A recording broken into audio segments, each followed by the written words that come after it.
استمرت أمازون شغالة وبخسارة إلى سنة 2003، يعني 6 سنين. شركة مثل أمازون من أكبر الشركات بالعالم ومبيعاتها بتوصل بالمليارات، شغالة بخسارة لتوصل لهدفها.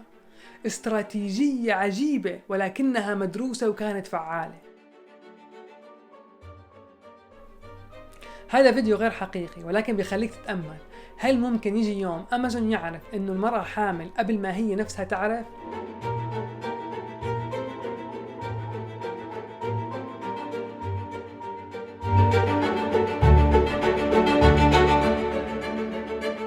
السلام عليكم ورحمة الله وبركاته، معكم أحمد صافية، واليوم حنمسك موضوع شوي جديد على هذه القناة، وحنحكي عن شركة على الأغلب كلكم تعرفوها، أمازون. المكان اللي فيك تشتري أي شيء، من بوكسر عليه معزة لطقم كنبايات للمنزل. فينا نقول إنه أمازون بتبيع كل شيء، وصاحبها الآن يعتبر هو أغنى رجل في العالم بثروة تقدر ب 116 مليار دولار. طبعا المسكين هلا بينه وبين زوجته في قضية طلاق، وممكن تاخذ 50% من كل أملاكه، يعني عملت فيه حركة جون سينا. ثواني، كلياتنا بنعرف إنه المليار هو رقم كبير جدا، مليار، ولكن ما بنتخيل قديش فعلا كبير. فخلونا نلعب لعبة ومشوني على قد عقلي. لو قلت لك أنا رح أعطيك دولار كل ثانية، دولار، ريال، باوند، اللي بدك إياه، كل ثانية أعطيك دولار واحد، كم مدة زمنية راح تكفي من شان توصل للمليون؟ أيام، شهور، سنوات، أي شيء. تخيل، خمن. عن جد عم أحكي، خمن. أنا راح استناك خمن يلا. لا تسوي في اينشتاين وتقعد تحسب، لا، بدك ترمي لك رقم. كم المدة اللي تتوقعها تقريبا من شان توصل للمليون؟ حطيت شي ببالك؟ تمام؟ والله ما جبتها. المهم راح لك الجواب، لازم تكمل 11 يوم من شان توصل للمليون. طيب السؤال هلا، كم ممكن تستنى او المدة الزمنية من شان توصل للمليار؟ يلا كمل، نفس اللعبة.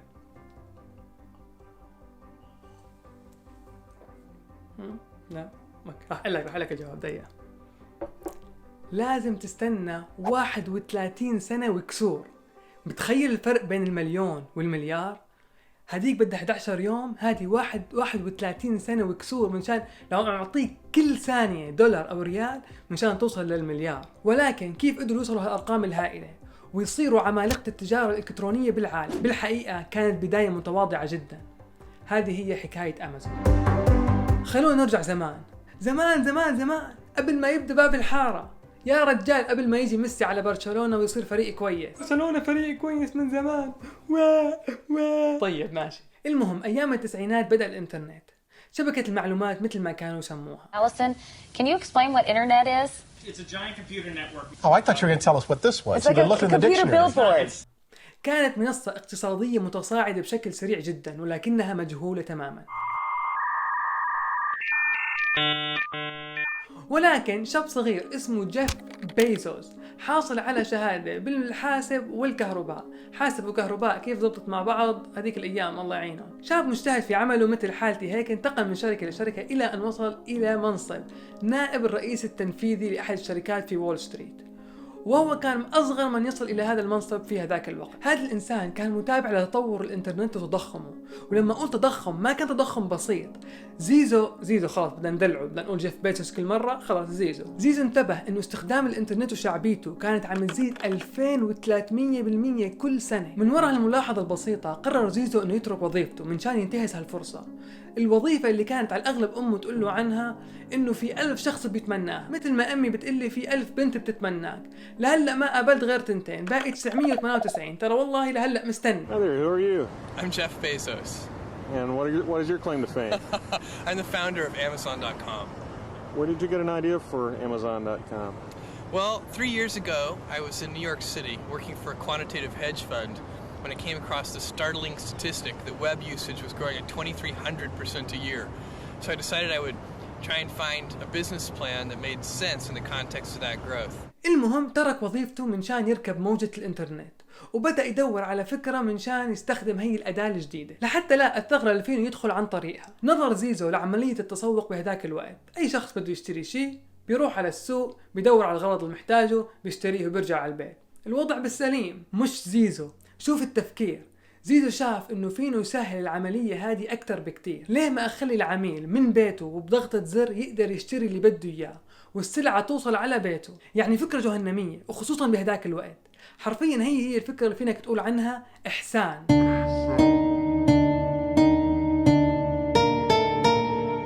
انتقل زيزو إلى مدينة سياتل لوضع الخطة السوقية، وكان استراتيجيته تقوم على 3 نقاط مهمة جدا. النقطة الأولى كانت إنه الشركة رح تهتم بالنظرة البعيدة فقط لا غير. طبعا كلياتنا بنقول إنه طبيعي ما في شركة رح تبدأ وتنجح إلا لازم تكون عم تنظر للنظرة البعيدة وعاملة خطط لقدام، ولكن هو أخذ هذه الجملة والعبارة للإكستريم على الآخر. كان على استعداد تام أن يبيع بخسارة لسنوات طويلة فقط ليبني اسم كبير للشركة، وهالموضوع هذا حنحكي عنه أكثر لاحقا بالفيديو. التضخم السريع. والنقطة الأخيرة هي تجميع المعلومات أو الداتا. زيزو من هداك الوقت عرف إنه حتكون كنز اللي حيقوم عليه الشركة بالمستقبل. Is this you? That's me. Okay.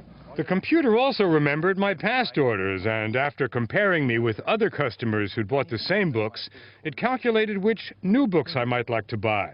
The Untouchable, The Comfort of Strangers, Death in Summer, Breakfast on Pluto, I Married a Communist. That's awfully good. I mean, frankly, it's very good because I've already bought 2 of those books in bookstores. That's because people who have your same sort of buying profile, that electronic soulmate, This is really have scary. bought I've read a lot of these books and bought many of the others. I use your website. You learn more about me. Yes.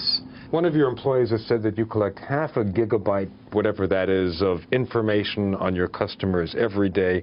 That's about 350 floppy disks worth. What do you do with that information? That's the data that allows us to predict or try to predict what books and videos and music that you would like that you haven't discovered yet. وهلا بده يبدا بالشغل الحقيقي، واول ما اجى بده يسمي الشركه فسماها كادابرا، مو مثل ما كنتم متوقعين. ولكن للاسف المحامي تبعه سمعها كادافر. كادافر معناها بالانجليزي جثه. طبعا ما عجبوا الاسم بعد ما سجلوها وكل شيء، فغير الاسم الى ريلنتلس. فن فاكت يعني لحد الان لو بتكتب او تايب بالURL ريلنتلس راح تدخل ريدايركت يو immediately يعني على موقع امازون نفسه. المهم، ولكن اصحابه مثل اصحابي هيك رخمين قالوا له ترى ما اسمه بايخ الاسم جدا جدا، فغير الاسم لامازون. واسم امازون هو نسبة لاحد اكبر الانهار بالعالم واللي معروف بتفرعاته الكثيرة جدا، واللي هي نظرة زيزو المستقبلية لشركته. واجا كمان بعدين حط لك اللي من A to Z يعني من الالف للياء، بيبيع كل شيء الزلمه. طيب بعدها اجى قرار شو لازم يبيع، لانه ما فينه يبدا بكل شيء مرة واحدة. بعد البحث قرر زيزو انه يبدا ببيع الكتب، وهذا نظرا لانه الطلب كان كبير كتير عليها، تنوعها كبير جدا، ففيها كثير من التايتلز والعناوين والانواع، واخيرا رخص سعر السلعه الواحده منها. بدأت الشركة فعليا سنة 95 من جراج. مدري ليه كل قصة نجاح كبيرة بنسمع عنها بادية بجراج. اتوقع هلا حتى فهمت مشكلتي، ما كان عندي جراج، وجاك صاحبنا زيزو حط لك مكتب بهالجراج وركب لك جرس، ووظيفة هالجرس انه يرن كل ما ينباع اي كتاب من موقعه، لانه ما كان متوقع انه يكسر السوق او انه حتى تجي اي بيعات بالفترة الاولى. ولكن على عكس التوقعات المبيعات كانت عم تزيد يوم بعد يوم. الجرس اللي مركبينه صار ازعاج كبير ومشكلة.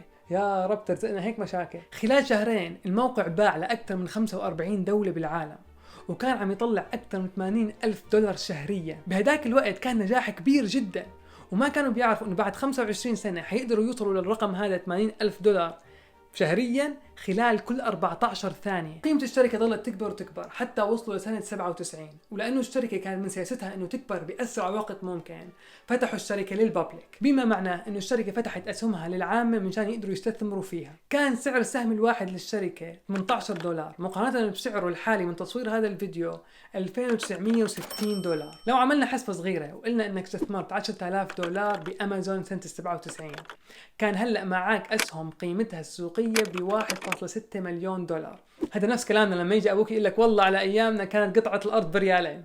المهم، أول ما صارت الشركة بابليك وبدأوا الناس يستثمروا فيها، وصلت قيمتها السوقية ل$400 مليون. ولكن أمازون بدأت تواجه بعض الصعوبات. اجيتك شركة اسمها بارنز نوبل، ضربت لك أمازون بدعوى قضائية في الجبهة، لأنه أمازون بهداك الوقت كانت عم تقول عن نفسها إنه نحن أكبر مكتب لبيع الكتب في العالم. يعني أنا شركة عندي فروع كثيرة جدا ومخزون كبير للكتب، وتيجي أنت بيوم وليلة تفتح لي موقع وتسمي لي نفسك أكبر مكتبة في العالم؟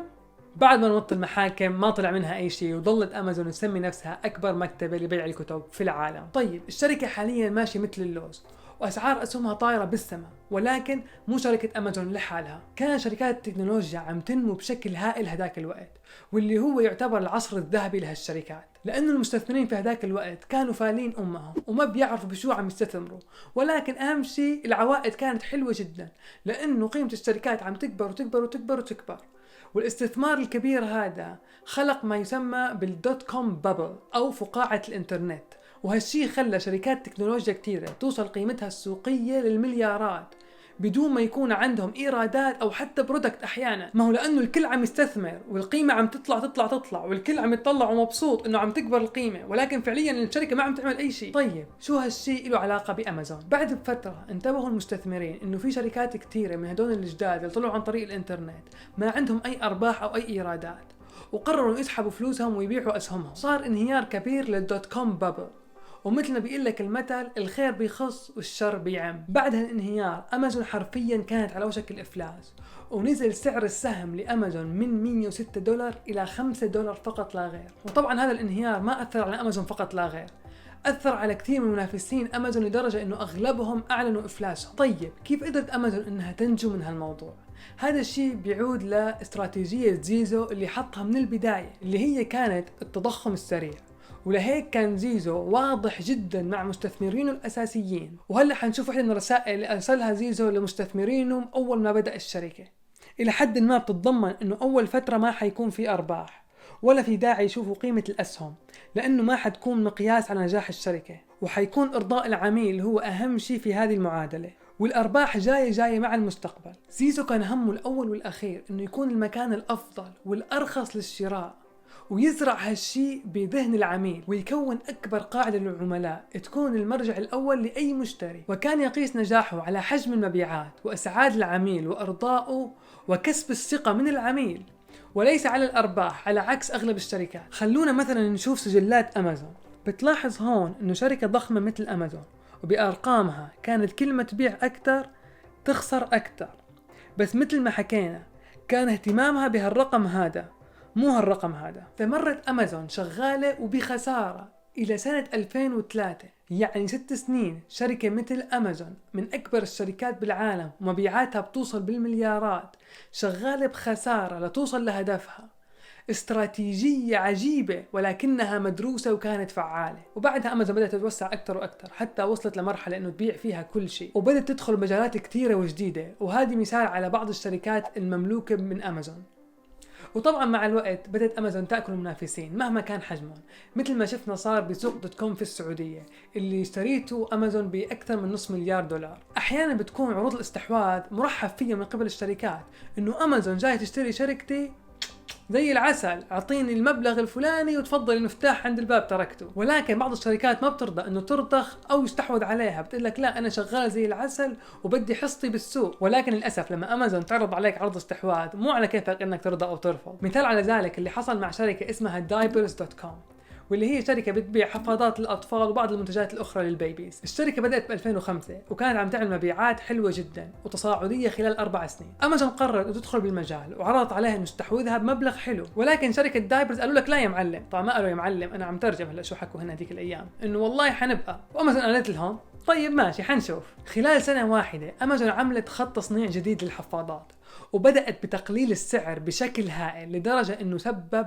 خسائر كبيرة لشركة diapers.com. وحرفيا بعد سنة رجعوا عند أمازون قالوا لا يا معلم تفضل هذه المفاتيح، وباعوا الشركة لأمازون واستحوذتها. طيب هل حتبقى أمازون ماشية على نفس الاستراتيجية الغير مربحة للأبد؟ وممكن تقول لي كل هالأرباح ومو مربحة؟ شوف، هي أمازون بتطلع أرقام كبيرة، ولكن مقارنة بالفاليو تبع الكمباني وأرقام مبيعاتهم كل سنة نسبة الأرباح هي بسيطة جدا جدا جدا، وما زالت تعتبر هي واحدة من أقل الشركات بالبروفيت مارجن. ولكن أمازون أو زيزو وصل للهدف اللي كان يطمح له، صار عنده داتا بكم هائل لدرجة إنه الحكومة الأمريكية أحيانا تستعين بداتا من أمازون من شان تتعرف على بعض المجرمين، وصار عنده ولاء وشعبية عالية جدا. كل اللي عليهم يعملوه إنه يرفعوا الأسعار للسعر اللي بدهم إياه، وممكن تقول إذا رفعوا الأسعار الناس حتمشي من عندهم. بحب أقول لك مثال، أمازون برايم هي خدمة بدأوا فيها أمازون وكانت قيمة الاشتراك فيها ب $79. بعد 3 أو 4 سنين رفعوا السعر ل $99 شهريا. كم تتوقع نسبة الناس اللي بقيوا مشتركين في هذه الخدمة؟ 95% من الناس ضلوا مشتركين في هذه الخدمة.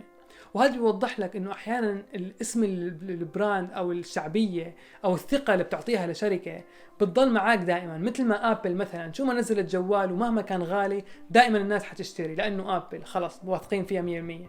وهذا الشيء امازون حققته بشكل لسه افضل ولكن غير ملموس مثل الجوالات. هذه كانت حكايه امازون والرجل العظيم اللي بدا هذه المعموره.